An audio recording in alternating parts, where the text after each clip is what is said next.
어떻게 원수를 갚지 않고 은혜를 입은 사람에게 보답하듯이 할 수가 있을까요?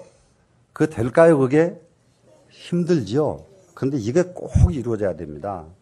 원수라는 것은 심지어 우리가 잘 알아야 될 게 있어요.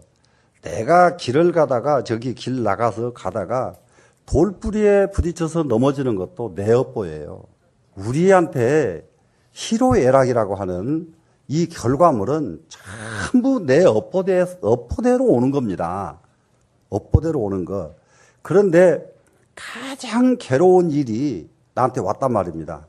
나는 지금 전혀 생각도 못한 괴로운 일이 왔어요. 그러면 내가 지은 일이 아닌데 왜 이러느냐? 할 일이 아니라니요. 전부 다급의 업보가 지금에 와서 온 것뿐이에요. 그런데 더 크게 오지 않고 그 정도 온 것 가지고 그냥 하나님 감사합니다. 부처님 감사합니다. 온 천지 만물 감사합니다. 예? 일체 중생 감사합니다. 이래야 된다고요. 보온행이라는 것은 그런 거란 말이에요. 보온행. 내가 어떠한 억울한 일을 당해도 그것은 전세의 업보다. 그래서 이제 구체적으로 지금 우리가 이거 이해를 해야 될 것은 이거는 보원행에 대해서 어떻게 해서 우리는 지금 이 보원행을 이해를 해야 되냐 그러면은 사실상 우리가 살아간다는 내 발 하나 디뎌가지고 나한테 밟혀 죽은 생명체가 얼마나 많고 내 숨 한 번 쉬는데 내 호흡 속으로 죽어간 생명체가 얼마나 많은지 여러분 다 생각 못해. 스님들이 이 옷을 입는 이 옷이 사실은 전부 상복입니다. 상복. 누구의 상복입니까? 일체 중생. 이 세상에 내 하나가 존재하려고 그러면은요, 하루에 수억만 생명체가 나 때문에 없어져요. 그렇게 업을 지으면서도 나는 업을 지은 일이 없다 이러면 참 이거는 보통 일이 아니란 말이에요. 그래서 실제로 나한테 그런 일들이 오는 것은 다름이 아니라 수많은 원한과 증애심을 일으켰기 때문에 그것에 의해서 그런 나쁜 과보가 온 거란 말이에요, 지금. 그런데 지금은 내가 업을 안 지었어요. 금생에는 업을 안 지었지만은 금생에 받는 것은 역시 그 과보도 바로 받는 과보가 있고요. 몇 생 후에 받는 과보 있고 바로 받지 않고 몇 급을 거쳐서 오는 과보가 있습니다. 그거는 왜 그러냐면은 과보라는 것은 딱 그 결과가 맺어졌을 때게 나한테 와요. 결과가. 과일이 이렇게 다 익어야 떨어지듯이 안 익은 과일은 안 떨어지잖아요. 그렇기 때문에 그 과보가 푹 익어지면은 나한테 떨어지게 돼 있어요.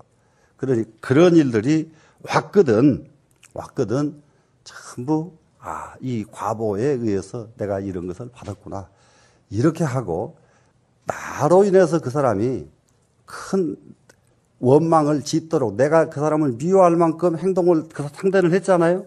그러면 나로 인해서 그 사람은 또 업을 지었잖아요. 그 사람에 대해서 무한하게 죄스러운 마음을 내줘야 돼요. 나 때문에 공연히 너만 업을 지었구나. 나 때문에 공연히 업을 지었구나. 이런 마음이 여러분한테 진심으로 나오기 시작하면은 여러분은 이제 불자로서 상당히 깊이 있는 불자가 단순한 불자가 아니라 보살에 가까운 불자가 되는 거예요. 근데 이러한 깊이가 여러분에게 와 닿아야 여러분 자녀들, 여러분들 손자대에서 정말로 세상이 깜짝 놀랄 만한 큰 인물이 나온다고 해요. 절대 시원찮은 밭에서 좋은 거 안 나와요. 네? 정말 좋은 밭에서 좋은 거 나옵니다. 그러려고 하면은 절대 금생만 바라보지 말고 우리가 이 마음 깊이 이런 것을 깨달아가면서 살아야 되겠다. 그래서 우리는 정말로 어떤 괴로움이 오더라도 마음으로 달게 받고 그 괴로움을 준 사람에 대해서 대신 그 사람 업장을 소멸해 줄 수 있는 이런 마음을 갖는 것, 이것이 보원행. 되시겠죠? 네. 두 번째는 수연행 그랬죠. 이 수연이라고 하는 것은 무엇을 의미하느냐 그러면은 상황에 맞게 행동하는 거예요. 상황에 맞게. 그런 말들 많이 쓰죠. 예. 그러면 이제 입향승속 그러죠. 자기 고향에 갔거든 자기 고향 풍속을 따라라. 자기 고향에 갔는데 고향은 무지랭이들 아주 옛날 시골 촌 사람들이야. 근데 서울에 와가지고 공부를 많이 해가지고 내가 이제 머리가 그냥 아주 아주 유명한 사람이 돼가지고 내려가서 보니까 먹는 것 하며 말하는 것 하며 안 듣는 것 하며 모든 것이 촌스럽게 짝이었거든. 그럼 거기서 참 촌스럽기는 이러고 앉았으면 쓰겠어요? 안 되죠. 예. 그 동네 갔거든. 자기가 경상도 사람 같으면은 서울말 아주 애교스럽게 쓰다가 경상도 말 가서 같이 하고, 전라도 사람 같으면은 또 가서 전라도 말 같이 하고, 네? 그 고향에 갔으면은 그 고향과 더불어서 할 줄 알아야지. 자기는 성공한 사람이야. 성공하지 못한 사람 보면 그냥 몸뚱이 붙어서 냄새가 질질 나지. 그걸 탁 차별하고 앉았으면은 그 사람을 좋아할 사람이 누가 있겠습니까? 우리는 항상 상황에 맞게 행동할 줄 아는 것, 상황에 맞게, 상황에 거스리지 않는 것, 상황에 맞으려고 애쓰지도 말아요. 그냥 거스리지만 마세요. 거스리지만 말아요. 예, 남이 즐거우면 같이 즐거워져. 남이 슬픈데 거기서 손뼉치고 노래 부르고 앉았으면 참 난감하잖아요. 수연행이라는 것은 그렇습니다. 사실상 우리한테 오는 것은 전부 인연소치입니다. 희로애락이 오는 것이 자기 인연소치에 의해서 오는 거예요. 인연소치에. 굉장히 중요한 부분이 하나 있어요. 수연행 속에서 하나 알아야 될 것이. 아무리 좋은 일이 와도 지금 나한테 막 좋은 일이 막 오잖아요. 왔거든. 무엇을 조심하라 하겠느냐 하면 전부 지금 내 잘나서 좋은 일이 온 게 아니라 전생에 지은 좋은 인 때문에 지금 좋은 과가 온 것뿐이에요. 그리고 전생 좋은 인연 심었던 자기한테 정말 감사해야 되고, 그러면은 금생에 또 어떻게 해야 돼요? 좋은 인연을 또 심어야 되겠죠. 네, 이런 마음을 항상 잊어버리지 말고 가지고 살아라. 이게 이제 수연행의 의미예요. 되시겠죠? 네. 예.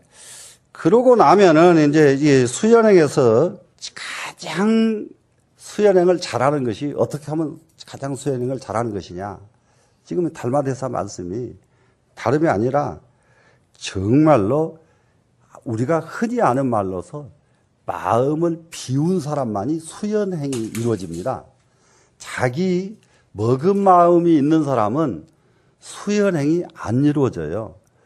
먹은 마음이 있는 사람은. 그런데 마음을 떡 비워버리면은 어떤 모습을 봐도 다 좋게 보여요. 우리는 불법을 공부하는 사람은 어떤 모습을 보더라도 그렇게도 할 수 있구나. 그렇게도 할 수 있구나. 이렇게 해서 거기에 먹은 마음을 가지고 대응하지 말아라.